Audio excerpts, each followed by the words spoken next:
Bismillah, alhamdulillah, wassalatu wassalamu ala rasulillah.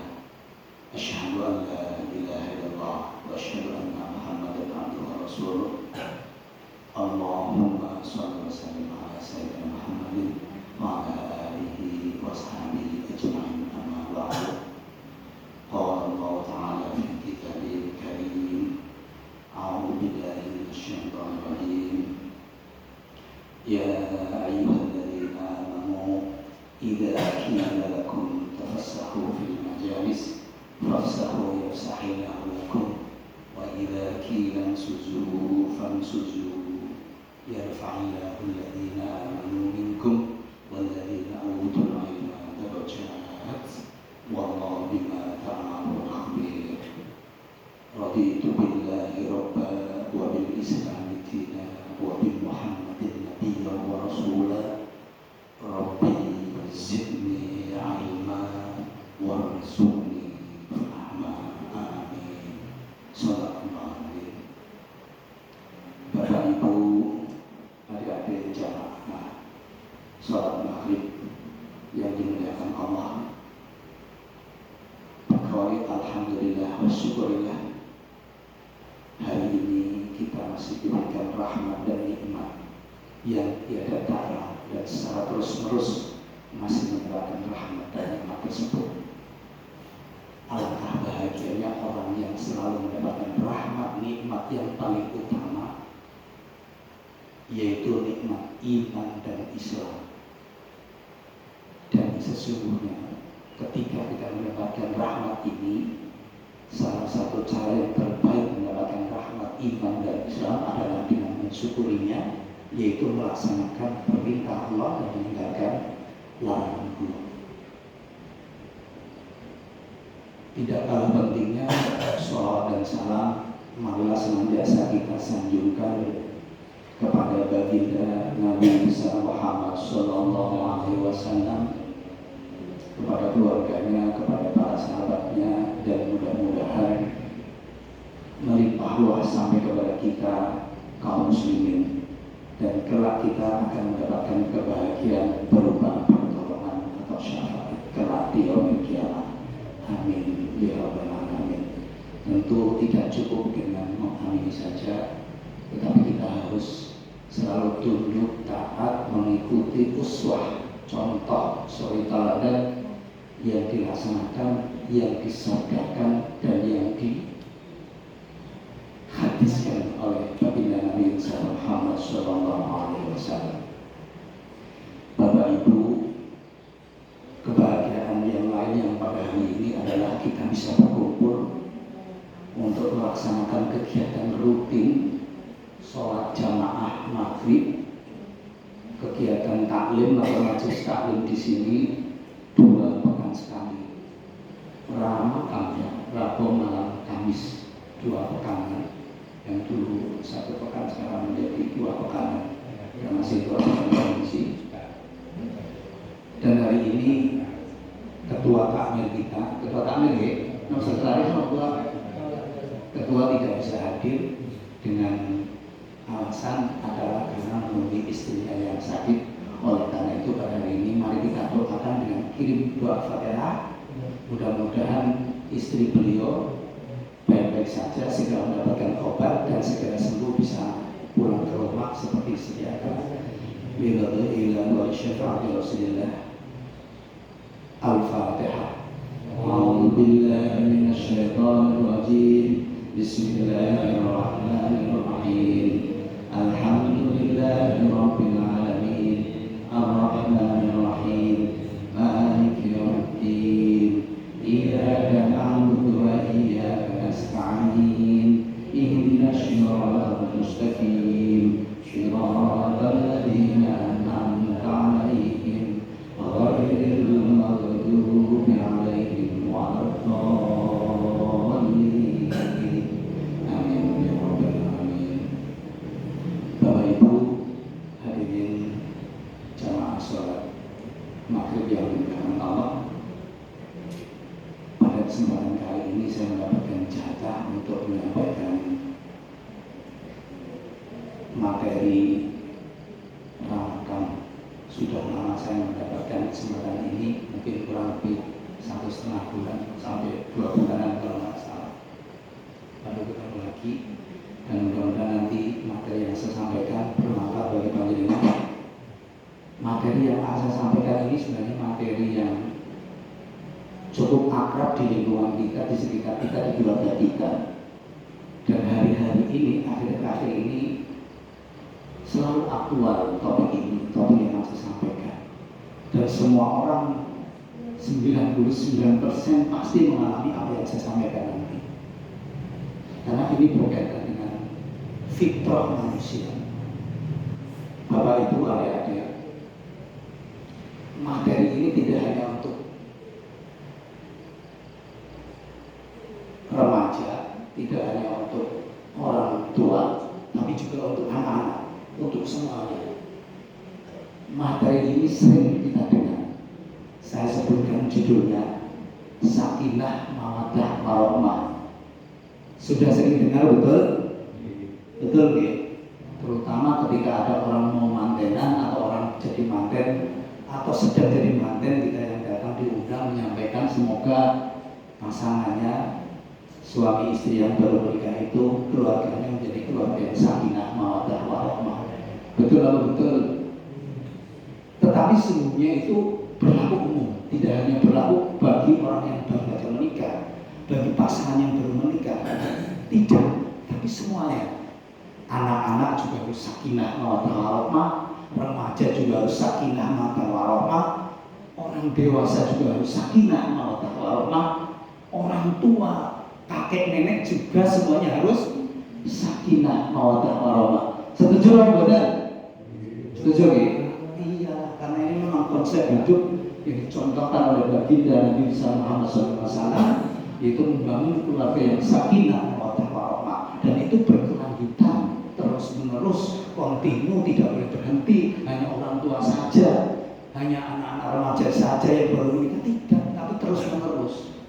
Mulai dalam janin itu sudah mulai dibangun pembangunan manusia yang seutuhnya itu dari janin itu, dari kandungan itu sampai lahir, sampai anak-anak, sampai remaja, sampai menikah, sampai orang tua, sampai meninggal dunia.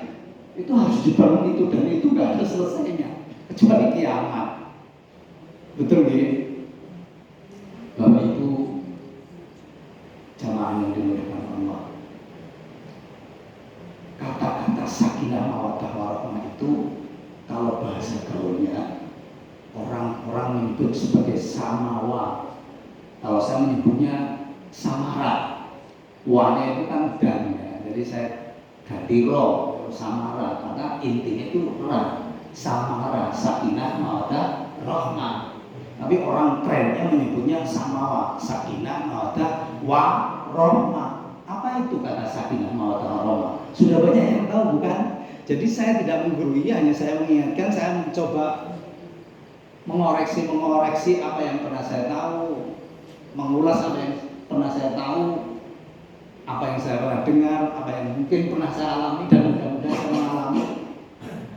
Apa itu kata samawa atau samara itu? Sakinah mawaddah warahmah. Samawa atau samara itu sebenarnya konsep Islam, datangnya dari Islam, dari agama Islam. Dari siapa? Dari Rasulullah SAW. Bahasa Arab, bahasa Al-Quran, ada hadisnya, ada dalilnya. Dalilnya Al-Quran, surat Ar-Rum ayat yang ke-21, dan banyak An-Nisa juga 19, mulai dari ayat yang ke-4 An-Nisa.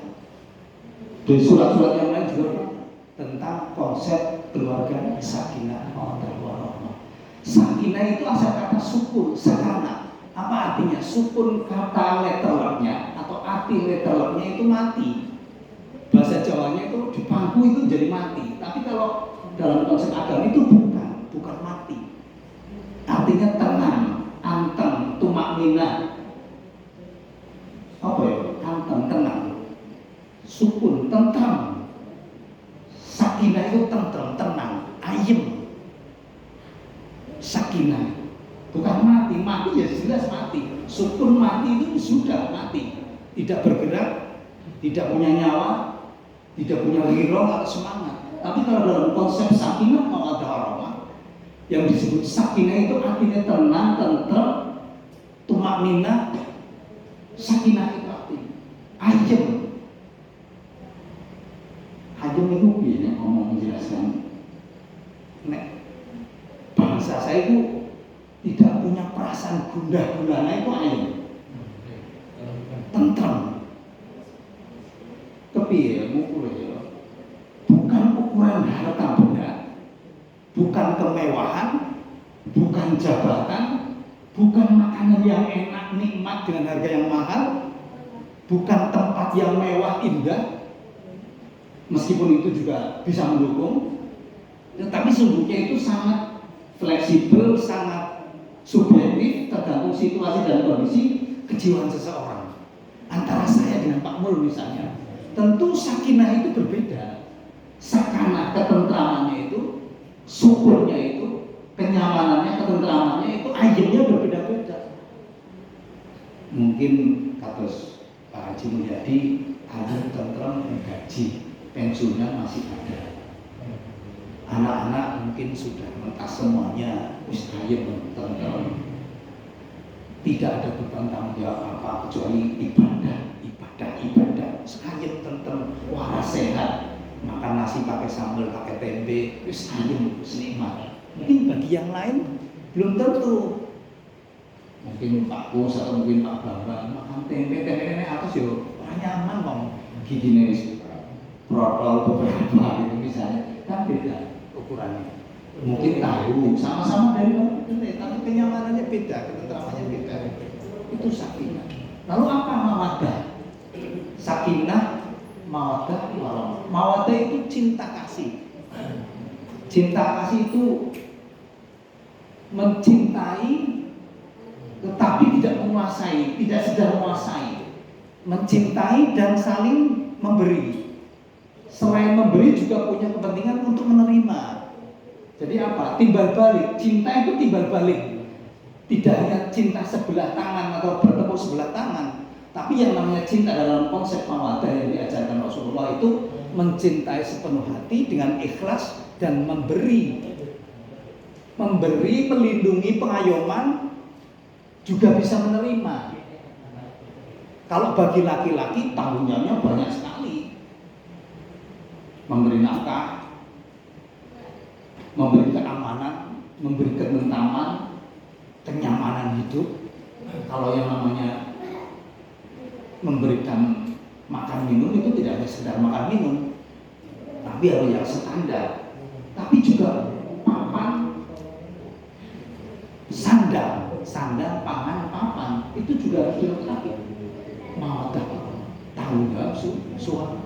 Sebaliknya seorang perempuan atau seorang istri juga punya tanggung jawab, punya kewajiban taat, tunduk, patuh terhadap laki-laki, terhadap suami, memberi nafkah, melayani suami dan lain sebagainya.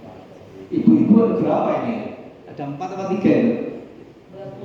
20 kelihatannya sudah ibu-ibu semua ya, sudah tahu semuanya. Kalau ada adik belum tahu ini, ada adik cewek sama cowok yang kecil-kecil.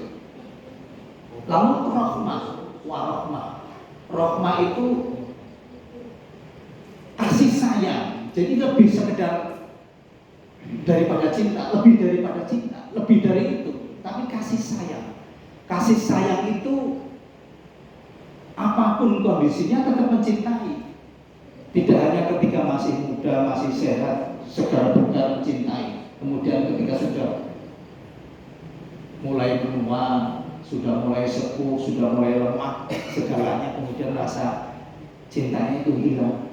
Tapi masih tetap ada, itulah yang namanya kasih sayang. Dalam kondisi apapun, sampai kapanpun yang namanya rahmah itu harus tetap ada. Dasarnya apa? Dasarnya karena Allah, mencintai karena Allah, menyayangi karena Allah. Itu sakinah, mawaddah, warahmah. Bapak Ibu hadirin jamaah sholat maghrib yang dimuliakan Allah, saya akan mengutip sebuah ayat Al-Quran yang menyampaikan tentang mawaddah, warahmah. yaitu surat Al-Rum 21, dan ini sering disampaikan oleh para penceramah ketika musim Ramadan, ketika menjadi pembicara pada acara-acara Ramadan, atau paling tidak setiap penghulu yang baru saja menikahkan atau mau menikahkan mesti ada khotbah nikahnya, dan dalilnya ini rata-rata An-Nisa, Ar-Rum 21. A'udzu billahi minasyaitonir rajim. Wa min ayatihi an khalaqa lakum min anfusikum azwajan litaskunu ilaiha wa ja'ala bainakum mawaddatan wa rahmah. Inna fi dzalika laayatin liqaumin yatafakkarun. Dibelakangnya itu untuk orang-orang yang berpikir, ya tafakkarun. Nek wong sing ora iso berpikir itu berarti orang gila. Orang yang tidak mau berpikir itu tandanya orang yang tidak berakal. Nah, ini ayat ini diperuntukkan bagi orang-orang yang berpikir, dan orang agar semua orang yang dimaksudkan dalam ayat tersebut mau berpikir, mau menggunakan akalnya. Dan rangkaian itu panjang sebenarnya. Tidak ayat yang ke-21 ini saja yang disampaikan kaitannya dengan mawaddah warahmah, tapi mulai 19 sampai 26 sampai 27 malah. Nanti dengan cek. Tadi saya baca pada saat rekaan pertama sholat maghrib 19 sampai 27. Teksnya yang paling faktual, paling aktualnya di situ ayat 19, ayat 21 tentang mawaddah warahmah. Tapi semuanya sangat luas. Dan di ayat-ayat lain masih ada, di surat-surat yang lain masih ada kaitannya dengan tanggung jawab suami terhadap istri, bagaimana kewajiban seorang istri kepada suami. Banyak sekali ayat-ayatnya. Nanti banyaknya saya belum banyak yang hafal. Bapak Ibu kita cek terjemahnya seperti apa.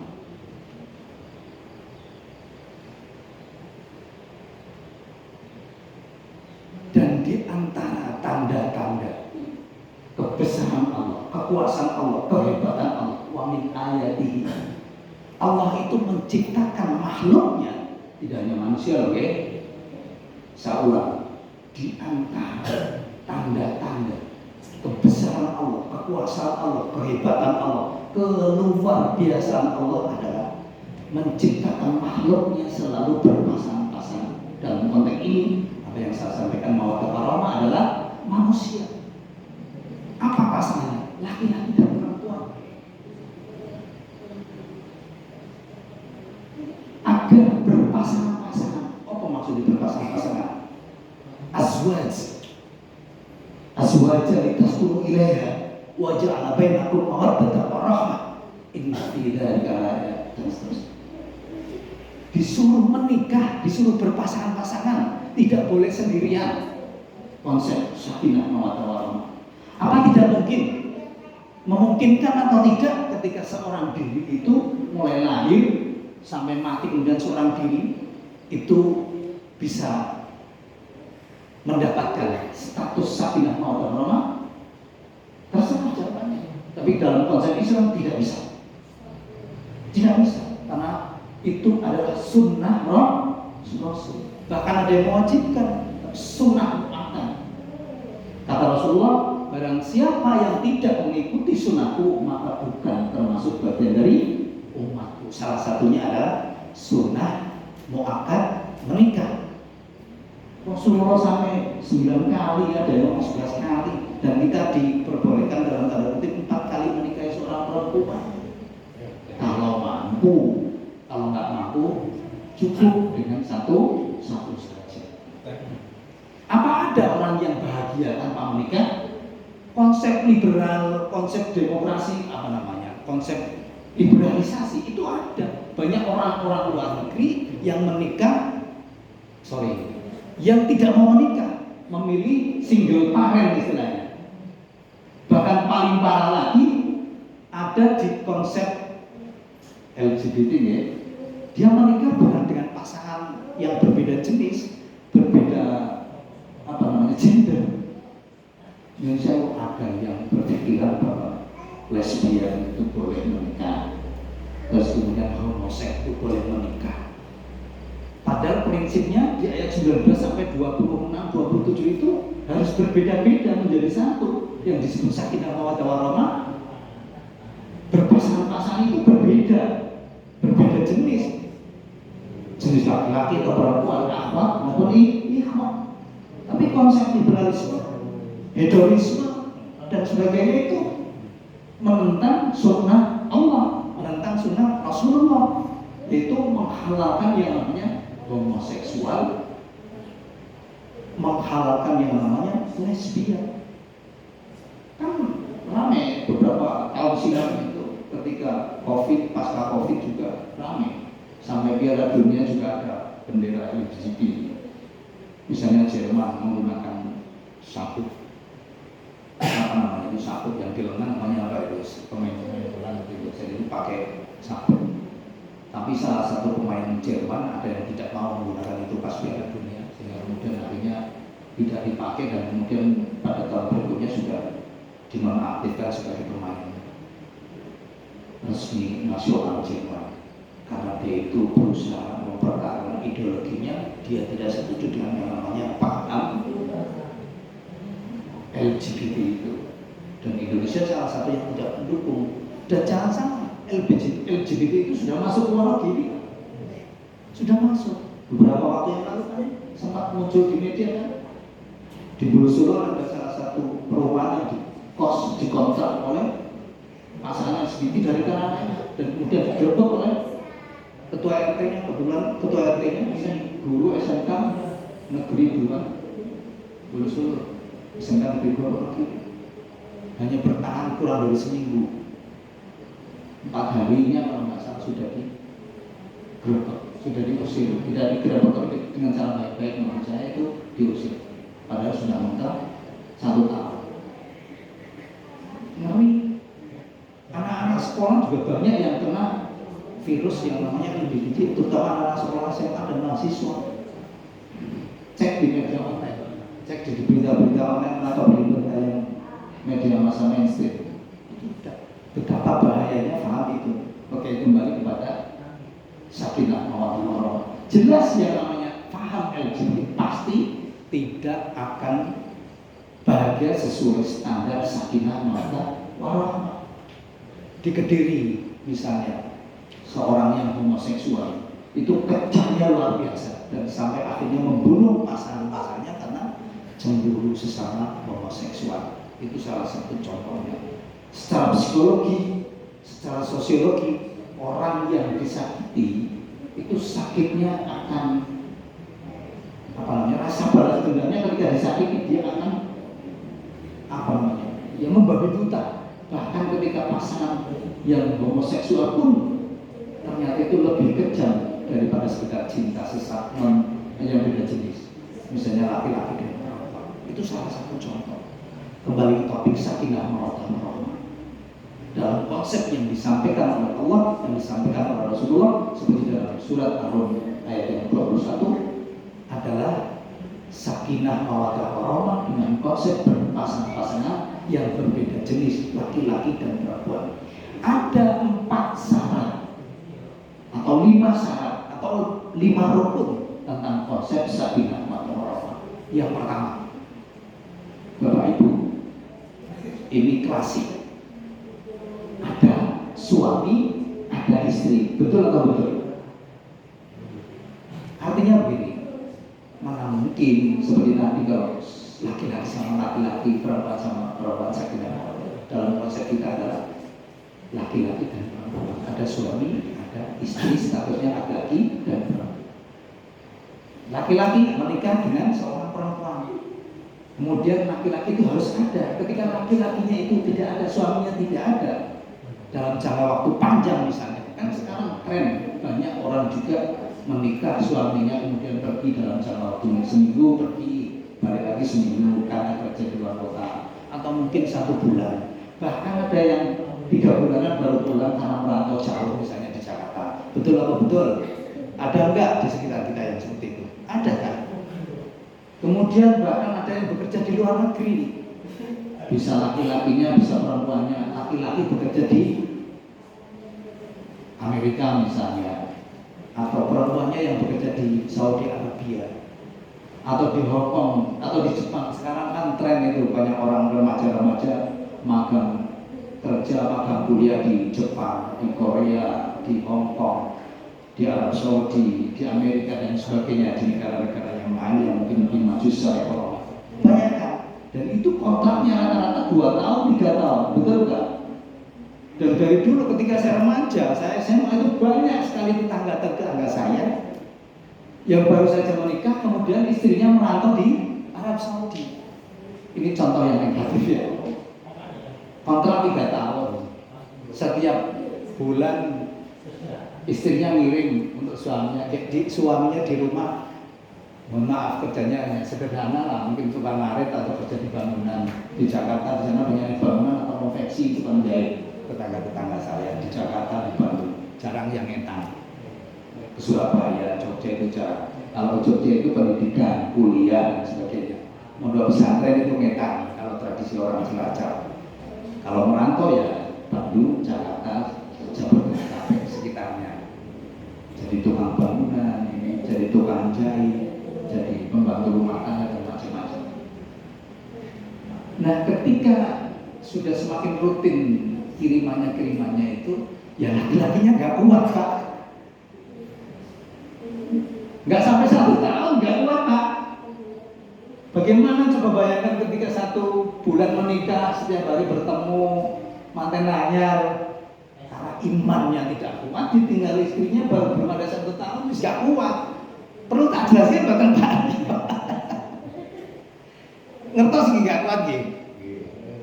Atau sebaliknya yang perempuan, yang laki-laki kerja di luar negeri, kontraknya 3 tahun. Ada tetangga saya yang kerjanya 3 tahun baru pulang, kontraknya 3 tahun baru pulang, dipanjang lagi.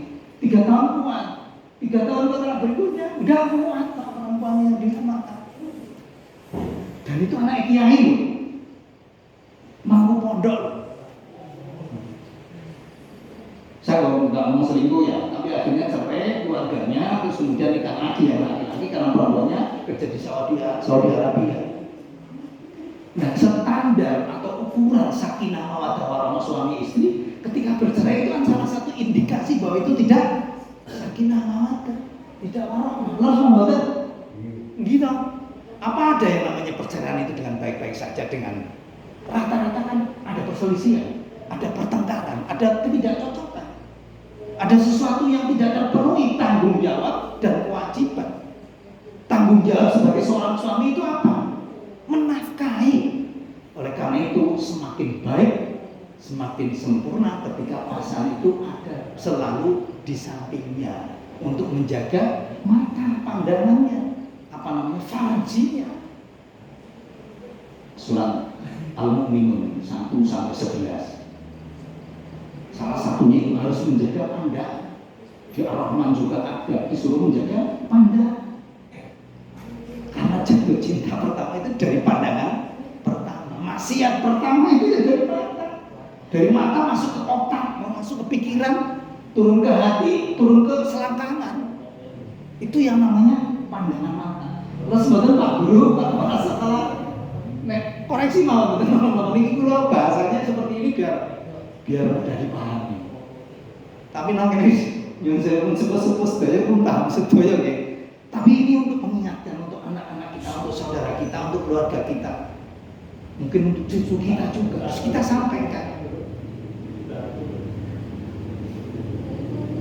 Dari pandangan mata.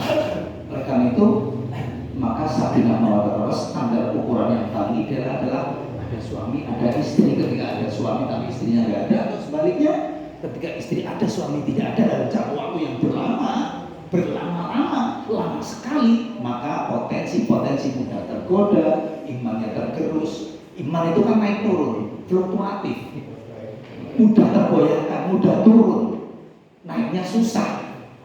Salah satunya itu agar menjaga pandangan, menjaga farji, menjaga kemaluan. Yang kedua, ada suami istri. Yang kedua berarti ada anak.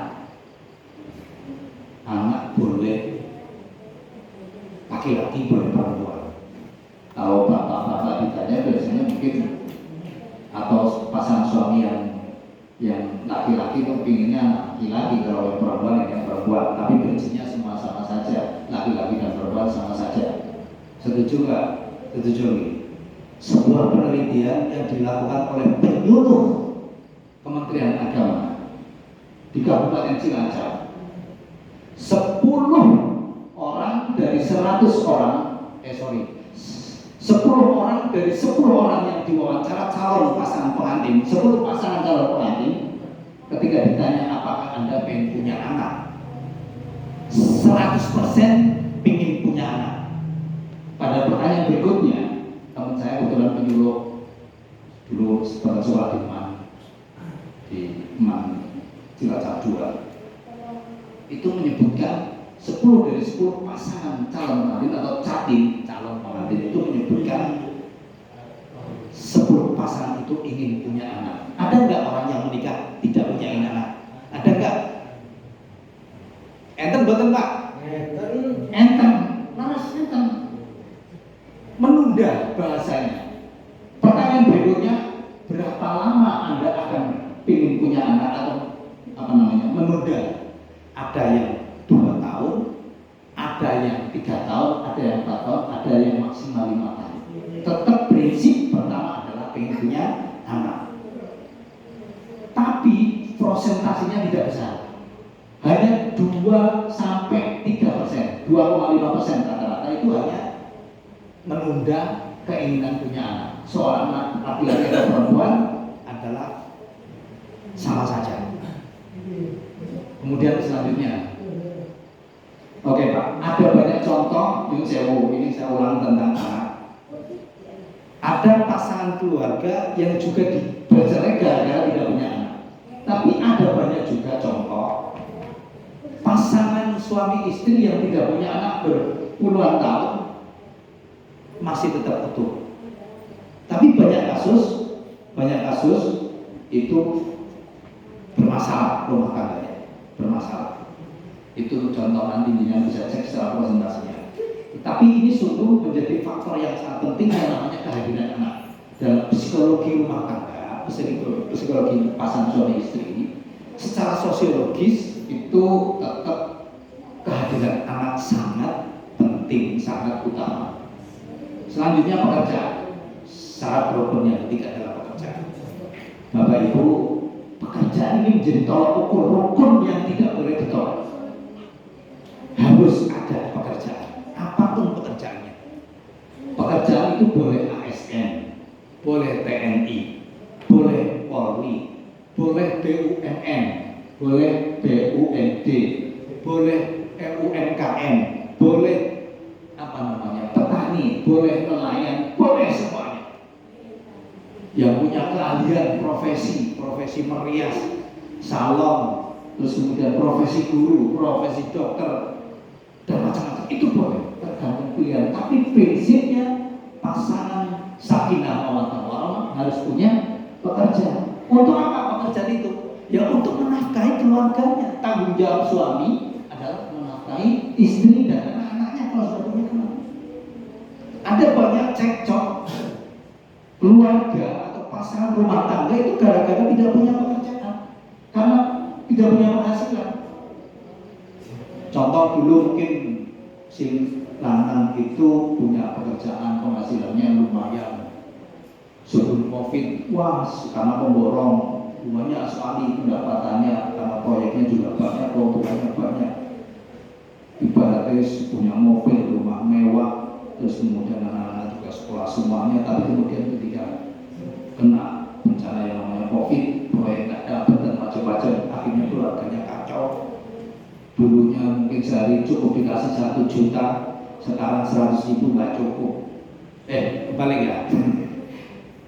Dulu 100 juta satu hari, 100 mungkin jangan besar-besar, 100 sebenarnya nggak cukup, sudah cukup. Sekarang 100.000 nggak cukup, setelah COVID nggak cukup. Misalnya suami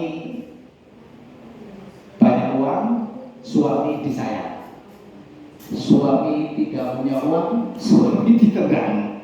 Kalau nggak salah dulu pernah ada lagu dangdut seperti itu, kira-kira seperti itu. Laki-laki banyak uang disayang, laki-laki tidak banyak uang ditendang. Itu banyak kasusnya, banyak contohnya. Kira-kira begitu tentang pekerjaan itu. Sebaliknya sekarang banyak perempuan yang bekerja, suami bekerja, bodoh-bodoh bekerja, tapi ternyata kemudian pekerjaan perempuan menghasilkan lebih banyak uang. Akhirnya laki-laki ditendang juga banyak. Ada kasus, cek di KUA atau di pengadilan agama banyak. Pegawai Pemda negeri juga ada, pegawai humas ada, yang gara-gara seperti itu kemudian hancur rumah tangganya, bercerai. Itu contoh kasus soal pekerjaan. Jadi ukurannya adalah bukan banyaknya penghasilan, tapi harus punya ada penghasilan. Dan standarnya adalah rasa syukur. Berapapun penghasilannya, ketika punya pekerjaan hasilnya banyak ya disyukuri, ketika enggak banyak penghasilannya pas-pasnya ya disyukuri. Maka kembali fondasinya adalah iman Islam, kembali kepada Allah. Kemudian yang keempat, rumah itu penting. Dalam sakinah mawaddah warahmah itu rumah penting. Rumah itu boleh milik sendiri. Ketika belum punya milik sendiri ya boleh ngontrak. Kalau nggak ngontrak ya kos. Kalau nggak kos ya magersari. Kalau nggak ya mungkin masih nempat morotuwa misalnya. Tapi artinya rumah itu penting. Bagaimana mungkin pengantin anyar kok manggon nang isor jembatan jurang depan misalnya, kan nggak mungkin. Rasa sakinah, rasa mawaddah warahmah, misalnya nggak gubuk nang isor jembatan musim banjir kaya kene, udan kaya kene piye to? Ini bahasa sederhananya ini Pak Joko. Nggih angin punting beliung kaya ngene iki, bangun gubuk nang pinggir kali sing nanggon apa jenenge? Nang isor jembatan kan ya nggak layak dari sisi kehidupan standar sakinah mawaddah warahmah. Maka penting yang namanya rumah itu ya kalau belum bisa bangun sendiri ya kalau orang tua, kalau nggak kalau orang tua ya ngontrak, kalau nggak ngontrak ya kos. Dan itu ukurannya kembali lagi subjektif masing-masing pasangan suami istri tersebut. Bapak Ibu, satu lagi ini penting adalah visi dan misi. Apa visi dan misi sakinah mawaddah keluarga sakinah mawaddah warahmah? Tidak lain dan tidak bukan yang namanya visi misi sakinah mawaddah warahmah adalah hidup di dunia bahagia, masa remaja bahagia, masa dewasa bahagia, masa tua sejahtera, mati masuk surga. Kira-kira piye Pak? Ya piye mau 1, 2, 3 dan 4 itu terpenuhi. Dasarnya apa? Punya konsep tujuan hidup yang jelas, blueprintnya jelas, catatan-catatan rencana kehidupan itu jelas.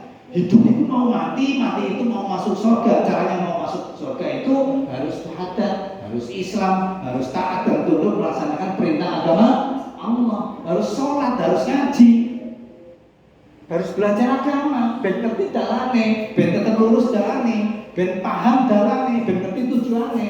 Tujuan akhirnya adalah hidup di surga. Bapak Ibu kalau ngomong sakinah mawaddah banyak sekali. Belum yang namanya tanggung jawab diperinci, bagaimana mendidik anak harus diperinci. Banyak sekali materinya. Mungkin satu malam nggak cukup Pak Joko. Maksudnya nggak cukup ilmu gitu. Nanti tak belajar lagi, tak sambung lagi insya Allah. Mungkin tahun depan gitu. Tapi Pak Joko, kalau ada yang salah silakan dikoreksi. Kalau ada yang mau nambahi silakan ditambahi. Kalau ada yang tanya, saya bisa jawab. Billahi hidayah wa taufiq walakum. Wassalamualaikum warahmatullahi wabarakatuh.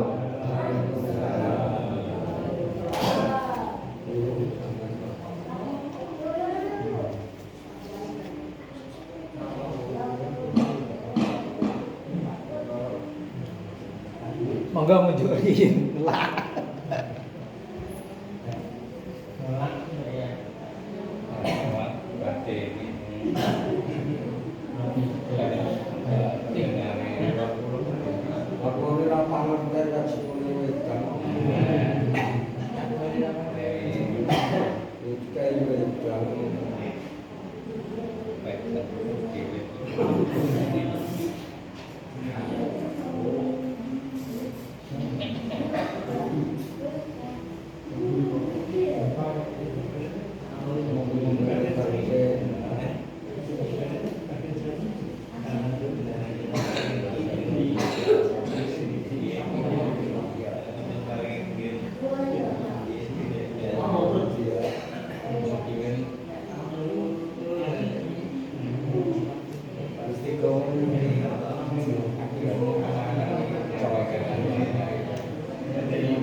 laporan berangkat. Mana yuk? Ayo.